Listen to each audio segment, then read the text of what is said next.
Welcome to Adding and Subtracting Rational Expressions. Let's get started. When you want to add fractions without a calculator, in this case we have 2/9 plus 1/3, you can't add them across until you have the same denominator. So the most common denominator is going to be 9, because this is 9, and we can multiply it by 3 to make this denominator 9. So if I do that here, then this ends up being 3/9. And I still have 2/9. Now I changed the denominator so it's the same, and I don't want to do anything else to that denominator. I just want to add the numerator across. So that becomes 5/9. Now when we subtract fractions, we want to do the exact same thing. We want a common denominator, and then we can subtract the numerators across. So in this case, I can multiply a 4 times 2 to get 8, so they both have a denominator of 8. And whatever you do to the denominator, you have to do to the numerator. So I end up with 6/8 minus 1/8. Now I can just subtract across. 6 minus 1 is 5. And we keep the same denominator. You don't do anything with these. Now we want to apply those same rules to adding and subtracting rational expressions. So here's one rational plus another rational. We want our denominators to be the same. And the fastest way to find that is just like when we were multiplying and dividing them, we want to factor first. So this right here will factor to 3 times x minus 3. This factors to x minus 3 times x minus 2. X plus 1 is already as small as it'll go, and 5 is as well. So now we want to look and see how can we make the denominators the same. They both have an x minus 3, but this one also has an x minus 2. So we could put an x minus 2 over here. If we multiply both the top and the bottom, remember you have to do it to both. Now they both have an x minus 3 and an x minus 2. This fraction always also has a 3. So we need to multiply this by 3. Now you can see they're all going to have the same denominator. 3, x minus 2, x minus 3. And this side will have 3, x minus 2, x minus 3. Now we just put it together. We rewrite this fraction or this rational, and we have x minus 2 times x plus 1. And it's over our new common denominator, 3x minus 2x minus 3. We're still adding, and our 5 times 3 became 15. And we have 3x minus 2x minus 3. So just like in that first example with the other fractions, now we have the same denominator.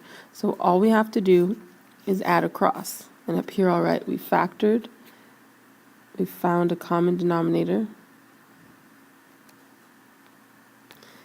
And now we just want to add the numerator, only the top, across.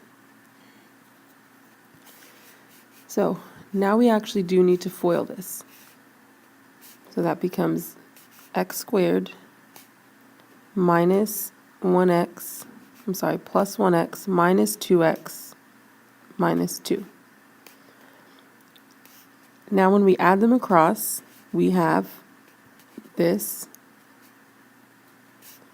x squared and my plus 1x and my minus 2x become minus 1x minus 2 plus 15. So we just added all these together.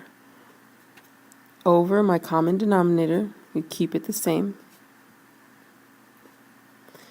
And then, of course, we can combine these two right here, minus 2 plus 15. So my final answer is x squared minus 1x plus 13 over 3 times x minus 2 times x minus 3.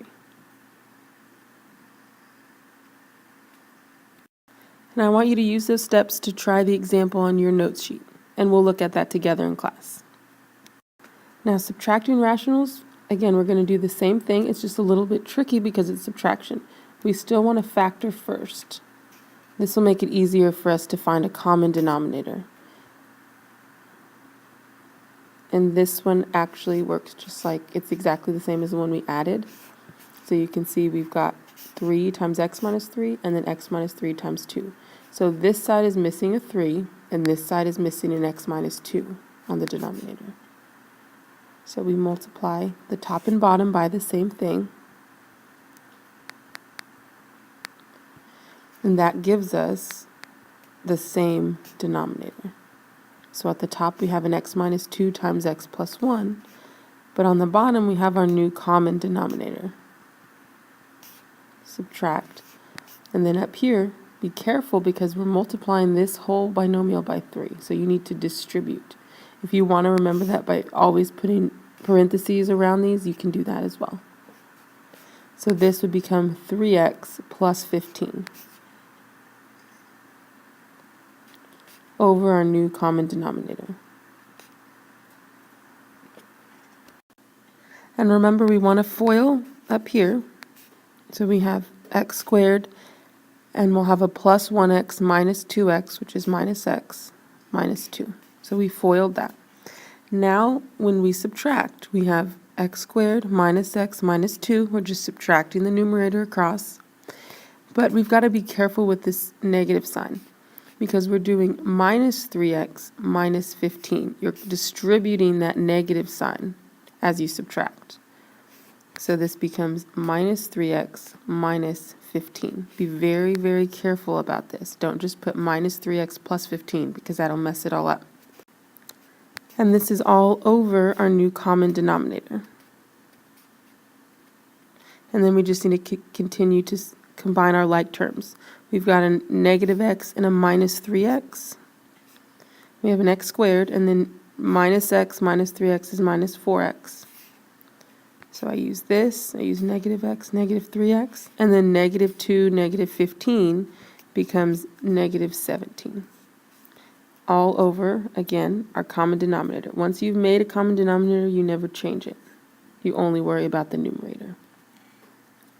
So use these steps again to try the one on your notes. Even if you get it wrong, it's okay. We'll go over it in class.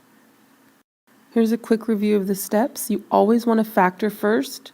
Factoring will help you find that common denominator. Make the denominators the same, then add or subtract that numerator only the numerator. Don't do anything else with the denominator once you've made it the same. And remember, when you subtract, you have to distribute that negative. It's very important to do so. That's it for now. Thanks for watching and see you soon.